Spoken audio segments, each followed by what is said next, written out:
देखिए, एक सरकारी टीचर बनने के लिए सबसे पहले बच्चा को उसको अच्छे से पहले पढ़ना पड़ता है और अच्छे से पढ़ने के क्रम में उनको मैट्रिक पास करके दिखाना होता है, इंटर पास करके दिखाना पड़ता है, फिर ग्रेजुएशन पास भी करना पड़ता है। इतना हो जाने के बाद में, इतना ही नहीं, इतना हो जाने के बाद में आपको बीएड भी करना पड़ता है। बीएड के बाद में तब जाके आप कहीं बीपीएससी के लायक होते हैं और बीपीएससी में आपको पीटी और पीटी के साथ में अब एक और आ गया है, आपको मेंस भी निकालना पड़ता है ना। फिर जाकर आपका कहीं मेरिट लिस्ट बनता है ना। अब तब जाके आप पूर्ण रूप से एक शिक्षक बनने के लायक में होते हैं।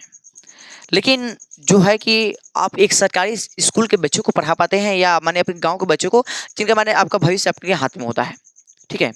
कुछ बच्चों का जैसे मान लें कि हम 100 बच्चों को पढ़ा रहे हैं, 200 बच्चों का या 1000 बच्चों को पढ़ा रहे हैं, उनका भविष्य मेरे हाथों में होता है ना।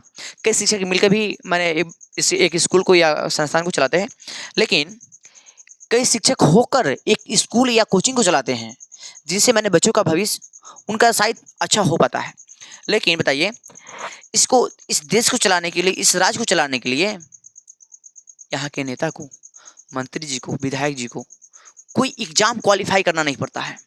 कोई एग्जाम भी ना, एक एग्जाम भी ना, यानी कि आप मैट्रिक पास है या नहीं है, आप इंटर पास है या नहीं है, बात समझे। जो डीएम बनता है ना, वो भी क्या करता है, न पढ़ने वाले, inter fail, matric fail, BA का कोई नाम ना सुना है, उनके पीछे उनको दौड़ना पड़ता है। क्या इसी गरिमा के लिए बच्चों लोग माने रूम में बंद करके माने इस दिन के लिए माने पढ़ते हैं क्या? ये जो अर्थव्यवस्था है ना, बहुत खराब है।